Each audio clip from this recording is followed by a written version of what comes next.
Have you ever bought a potting mix bag, opened it, and thought, what? All dry, full of sticks, and maybe full of fungus nuts. You plant your veggie in it, and they struggle to grow, or even they die. And the prices? Yesterday I was at Lowe's, and the cheapest potting mix that they had was $8 for a bag that is roughly 1 cubic foot. And was nothing special, was Miracle Grow, not organic one. If you want organic, the cheapest one was $11. It is too expensive for what you get. What if I told you you can make better potting mix for a fraction of the cost? The store-bought potting mix has problems like or they dry out too fast, or they stay wet too long, and they are inconsistent from bag to bag. And the truth is, your plants don't care about the brand name. They care about the structure of the soil. A good potting mix has to have a good moisture retention, good drainage, be light, fluffy, and airy. Today, I'm going to walk you through step by step how I'm preparing my potting mix.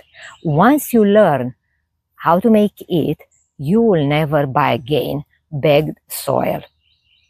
The ingredients that I'm using are simple ingredients. First ingredient is peat moss. You can use coco coir if you want. I'm using peat moss. I bought this bag for $18 and it is 3.8 cubic feet compressed. Once you start to fluffy it and add water, it will double, if not triple. The second ingredient that I'm using, it's the compost. You can use topsoil or garden soil. If you use topsoil, garden soil, or combination of both, you have to add fertilizer because we are using compost for nutrients. Peat moss or coco coir don't have any nutrient. Usually I'm using my compost. I don't have it now, so I bought this bag yesterday for $6.50. The third ingredient that I'm using is perlite. This bag was $40 the last year. It's a huge bag. It lasts long time. Perlite improves drainage and aerations, keeping the soil from compacting. By keeping the soil light and fluffy and airy, allows the roots to grow easily. The fourth ingredient that I'm using, because I'm using peat moss is acid, I will add lime. If you use coco coir, you don't need to add lime. So now let's go to prepare our potting mix. I move the camera so you can see what I'm doing here. Here I put 3 parts of peat moss. I'm going to add water because it's too dried. This is optional. If you want, you add water. If no, but it's very difficult to work with it if you don't add water.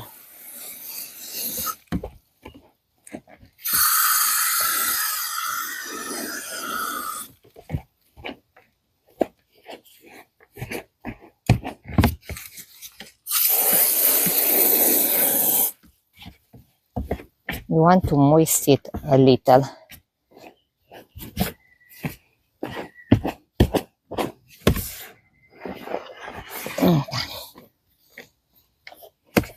Now, here in this bucket, I have 2 parts of manure.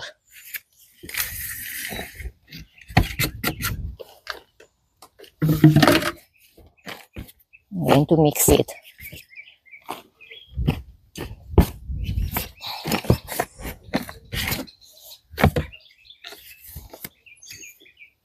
Here, I have 1 part of perlite.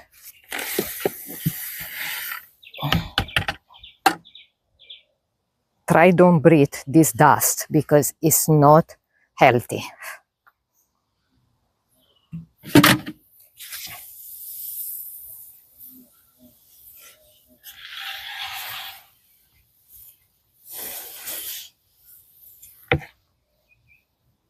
Add a little bit more water.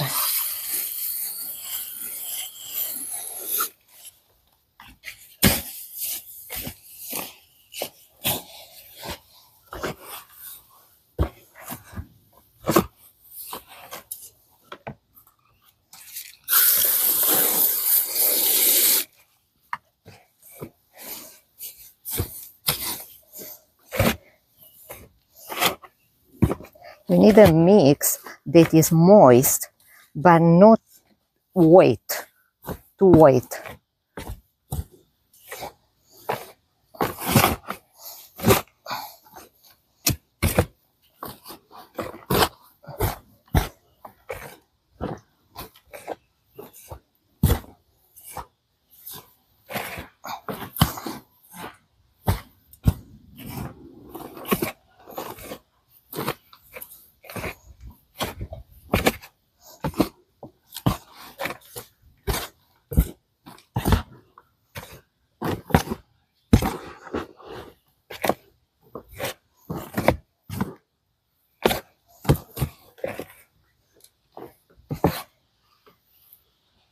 So when you squeeze it in your hand, it has to hold, but it breaks easily.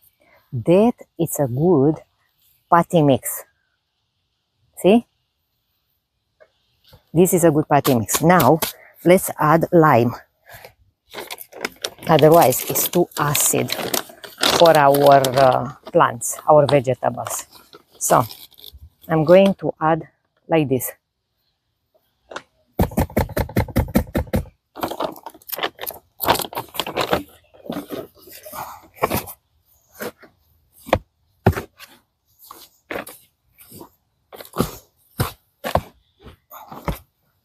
The patty mix has to be fluffy, lightweight. This looks better than what we buy in the bags.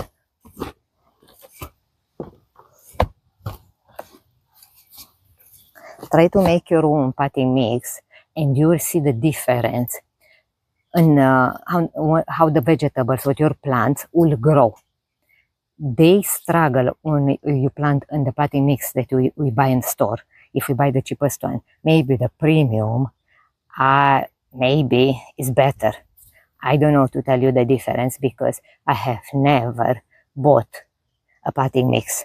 So how you can see,